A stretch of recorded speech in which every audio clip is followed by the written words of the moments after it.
Hello dear student, welcome to class.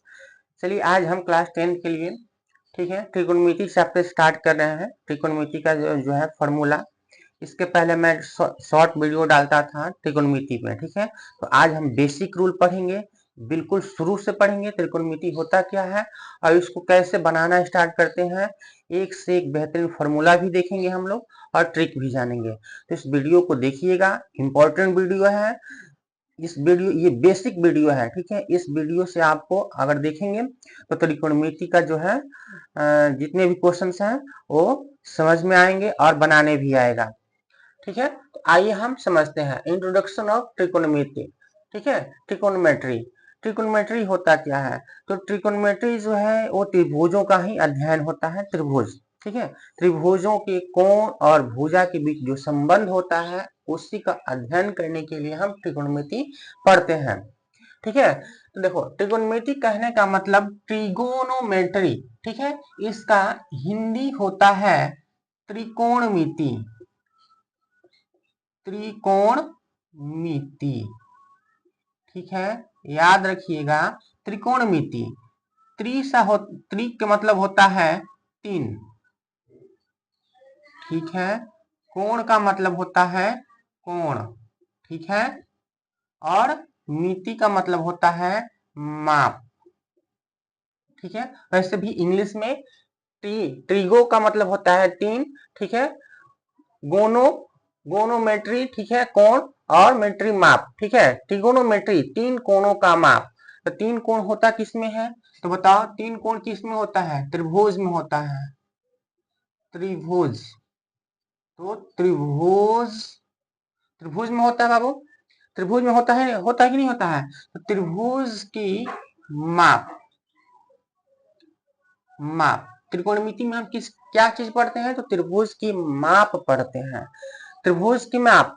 अब त्रिभुज में बताओ, त्रिभुज में कितने कोण होते हैं? 3 कोण, 3 कोण, 3 भुजा, 3 भुजा। तो 3 कोण और 3 भुजा के बीच, ठीक है, इसके बीच जो है हम संबंध स्थापित करते हैं। संबंध स्थापित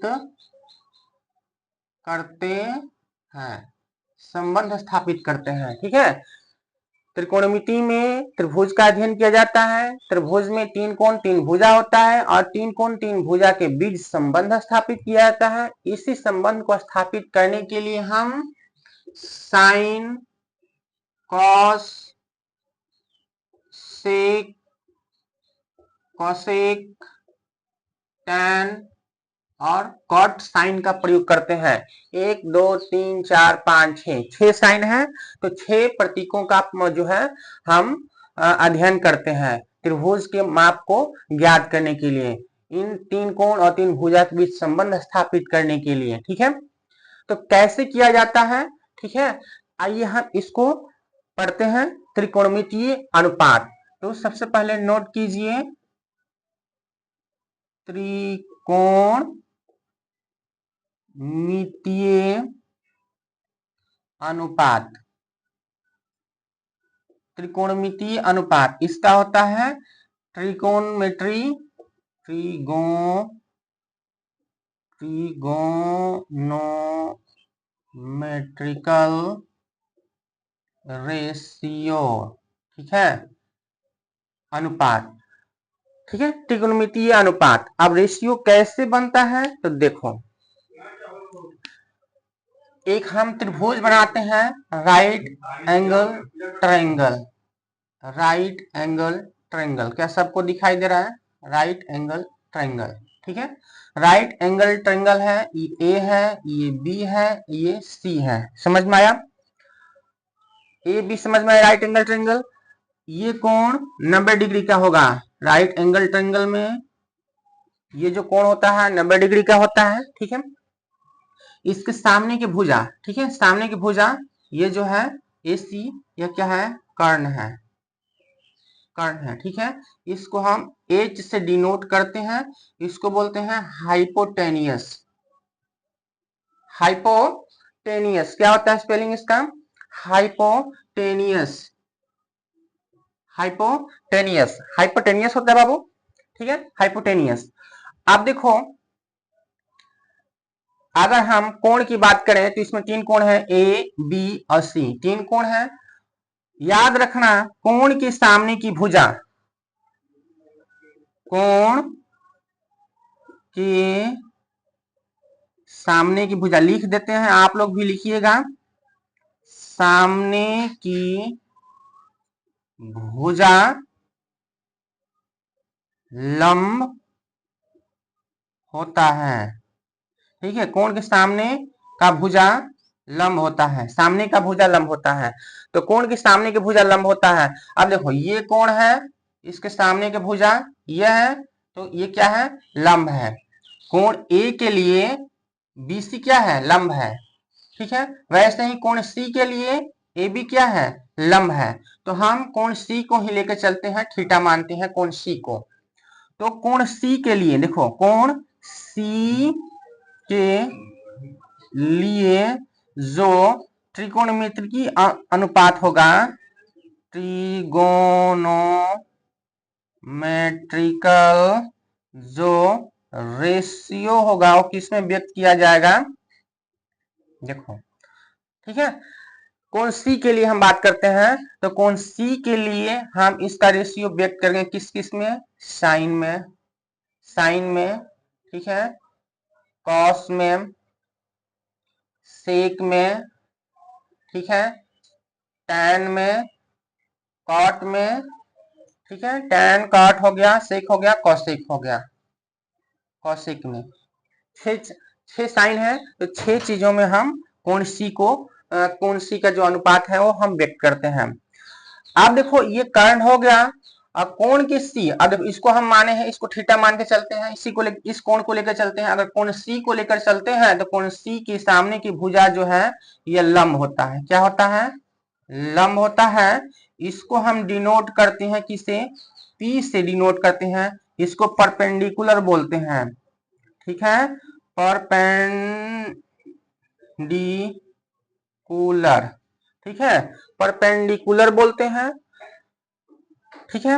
और कोण सी से लगा, ठीक है, कोण लंब, ये लंब हो गया, तो ये क्या हो गया, आधार हो जाएगा, ये तो कर्ण है ही, ये तो कर्ण होगा ही होगा। अरे राइट एंगल ट्रायंगल में जो सबसे बड़ी भुजा है वही कर्ण होता है, तो ये कर्ण है। इसी में से कंफ्यूजन रहता है हमें कि कौन सा लंब होगा कौन सा आधार होगा। तो कोई भी कोण होगा उसके सामने की भुजा लंब है, सी के सामने की भुजा यह है, तो ये लंब होगा, इसको परपेंडिकुलर बोलते हैं, इसको पी से डिनोट करते हैं, ठीक है। और ये क्या हो जाएगा, आधार हो जाएगा, इसको हम आधार बोलते हैं, आधार। इसको हम बी से डिनोट करते हैं, इसको बेस बोलते हैं, ठीक है, इसको बेस बोलते हैं। इतना डाउनलोड की, इतना आप लोग नोट डाउन कीजिए, ठीक है, नोट कर लीजिए या स्क्रीनशॉट ले लीजिए, फिर आगे हम बता रहे हैं आप लोगों को।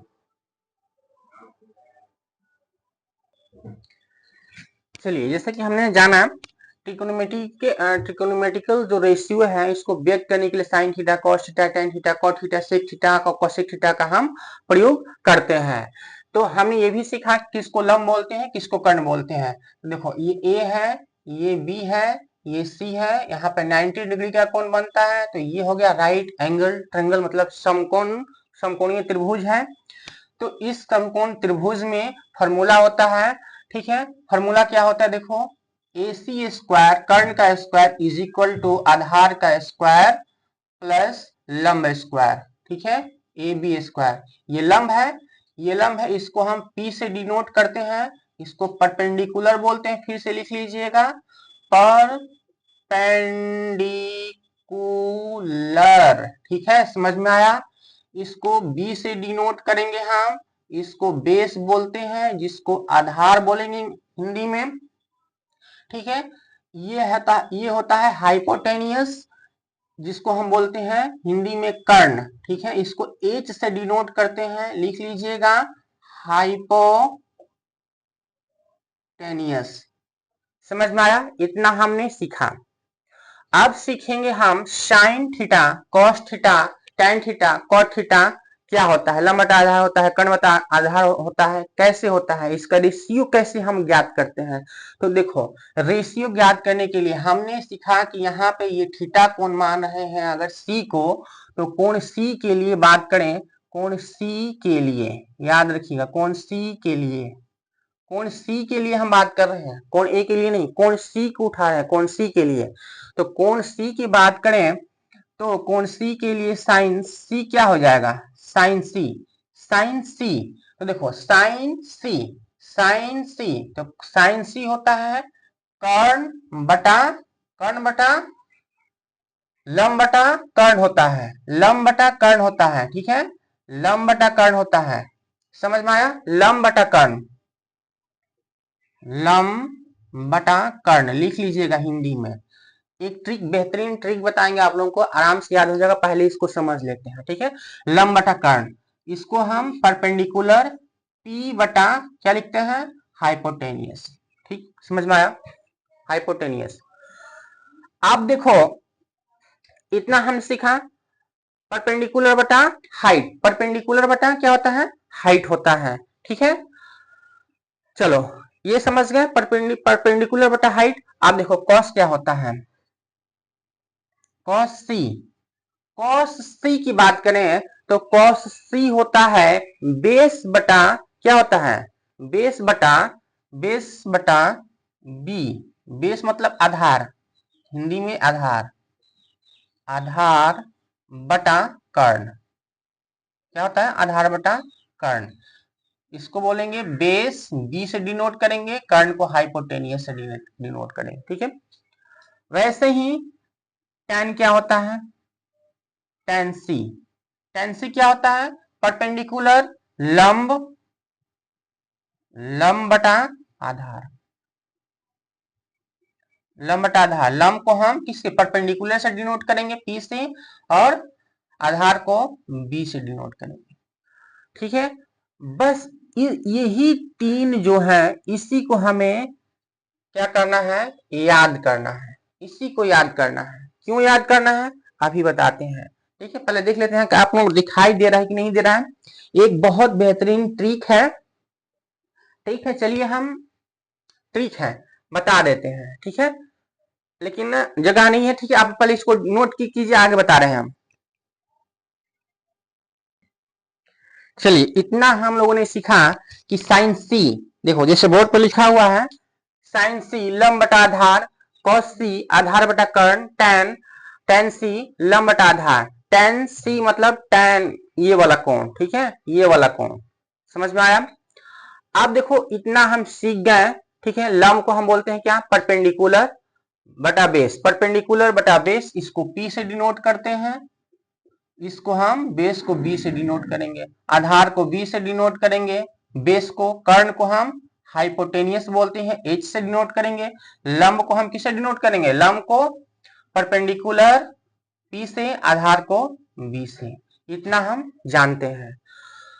अब इसका अपोजिट क्या होता है, अपोजिट विपरीत, ठीक है, अपोजिट याद रखिएगा, ये अगर तीन याद रहेंगे साइन कॉस और टैन, तो तीन जो होता है कॉसेक, ठीक है, ठीक है, साइन के उल्टा कॉसेक सी, कॉस सी के उल्टा सेक सी, और tan सी के उल्टा cot सी। ये ट्रिक नहीं है, ये अभी बता रहे हैं कि अपोजिट होता है, अगर ये याद होगा तो आप अपोजिट करके ये ला सकते हैं, ठीक है। तो जैसे साइन सी का अपोजिट होता है cosec सी, तो अगर ये लंब बटा आधार है तो ये क्या हो जाएगा, आधार बटा लंब, बेस बटा परपेंडिकुलर, आधार बटा लंब, याद लिख लो, जितना लिखोगे उतना याद होगा, ठीक है, आधार बटा लंब, ठीक है। वैसे ही cos c के उल्टा sec c होता है, अगर cos आधार बटा कर्ण है तो ये हो जाएगा हाइपोटेनियस, कर्ण बटा आधार हो जाएगा, उल्टा हो जाएगा, ठीक है, आधार को b से यहां लिख लो b, ठीक है, कर्ण बटा आधार, आधार। ये कॉस, कॉस का उल्टा बोलता है, कॉस का उल्टा सेक होता है, कॉस का उल्टा सेक होता है। अगर कॉस वाला याद होगा, आधार बटा कर्ण होता है, तो सेक को आप इसका उल्टा कर दो, कर्ण बटा आधार हो जाएगा। समझ में आया? समझ में आया? अब चलो कॉट का, tan c लंब बटा आधार होता है, तो कॉट c क्या हो जाएगा बताओ?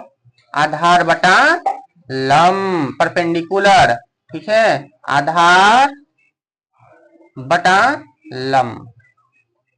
अब ट्रिक क्या है? तो ट्रिक देखो क्या, बहुत बढ़िया ट्रिक है, ठीक है, ये आप लोग जानते होंगे, लाला, लाल, ठीक है, लाल बटा कक्का, ये हिंदी वाले जो स्टूडेंट हैं उनके लिए है। लाल बटा कक्का, लाल एल से होता है लंब, ठीक है, लंब, और के से होता है कर्ण, ठीक है, तो लंब बटा कर्ण किसका होता है? साइन का होता है, ठीक है, लंब बटा कर्ण साइन होता है। लंब बटा कर्ण देखो, लंब बटा कर्ण क्या है? लंब बटा क्या होता है? लंब बटा साइन सी, लंब बटा आधार नहीं, कर्ण लिख लो, यहाँ पे उल्टा हो गया है, ठीक है, लंब बटा कर्ण, लंब बटा कर्ण, यहाँ भी ये हो जाएगा कर्ण बटा, उल्टा हो गया, देखो गड़बड़ा गया ना, कर्ण लिख लो यहाँ पे, कर्ण, ठीक है, कर्ण होता है, कर्ण बटा लंब हो जाएगा, ठीक है, तो साइन ये हो जाएगा। और देखो कॉस होता है आधार बटा कर्ण, कॉस आधार बटा कर्ण, आधार बटा कर्ण है कॉस, ये कॉस वाला हो जाएगा, ये कॉस वाला हो जाएगा, ठीक है, ए से आधार, के से कर्ण, ए से आधार और के से कर्ण, वैसे ही के से कर्ण है, ये आधार है, एल से लंब, लंब बटा आधार किसका होता है? लंब बटा आधार tan का होता है, तो ये tan है, ये tan के लिए है, तो याद रखिएगा, ये पहले वाला साइन के लिए, दूसरे वाला कॉस के लिए, और तीसरा वाला जो है वो tan के लिए है, और इसका अपोजिट कर दोगे, अपोजिट, अपोजिट कर दोगे बाबू, अपोजिट कर दोगे, मतलब कक्का ऊपर हो जाएगा और लाला जब नीचे चले आएंगे, एल ए एल, तो ये हो जाएगा पहले वाला साइन के लिए हुआ था, पहले वाला साइन के लिए हुआ था, साइन का उल्टा क्या होता है? कोसेक होता है, तो ये वाला जो है वो कोसेक के लिए हो जाएगा, इसके लिए कोसेक थीटा के लिए, कोसेक थीटा के लिए, और ये दूसरा वाला हो जाएगा सेक थीटा के लिए, ठीक है, और तीसरा वाला जो है ये हो जाएगा किसका? कॉट थीटा के लिए। देखो कोसेक थीटा कर्ण बटा लंब, कोसेक थीटा कर्ण बटा क्या हो जाएगा? कर्ण, कर्ण बटा क्या हो जाएगा? लंब, कर्ण बटा लंब, कर्ण बटा लंब, कोसेक थीटा, देखो कोसेक थीटा क्या है? कर्ण बटा लंब है कि नहीं है? के से कर्ण है और एल से लंब है, ठीक है, तो कोसेक थीटा कर्ण बटा लंब, वैसे ही सेक थीटा कर्ण बटा आधार, देखो कर्ण बटा आधार है, के से कर्ण, ए से आधार, और कॉट थीटा आधार बटा लंब। समझ में आ गया? तो ये ट्रिक है, आप या तो इसको याद कर लो और नहीं तो इसको याद कर लो। अगर इसको याद कर लेते हो तो बहुत बढ़िया, क्योंकि ट्रिक हमेशा काम नहीं करता है, दिमाग से उतर जाता है तो गलत हो जाएगा ट्रिक, ट्रिक हमेशा काम नहीं करता, हमेशा थ्योरी पढ़ना चाहिए और थ्योरी को ही याद करना चाहिए। तो इसको याद कर लीजिए, अगर इस तीनों को याद कर लेते हैं तो आराम से ये तीनों आ जाएगा, ठीक है, साइन का उल्टा कोसेक होता है, कॉस का उल्टा सेक होता है, टेन का उल्टा कॉट होता है। चलिए इस पर आधारित कुछ क्वेश्चंस हम सॉल्व करते हैं, पर इसको नोट कीजिए।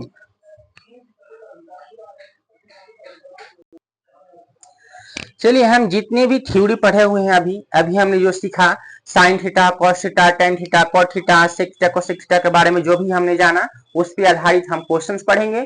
तो क्वेश्चंस हम अगले वीडियो में बनाएंगे, नहीं तो वीडियो लंबा हो जाएगा, आप लोगों को अच्छा नहीं लगेगा।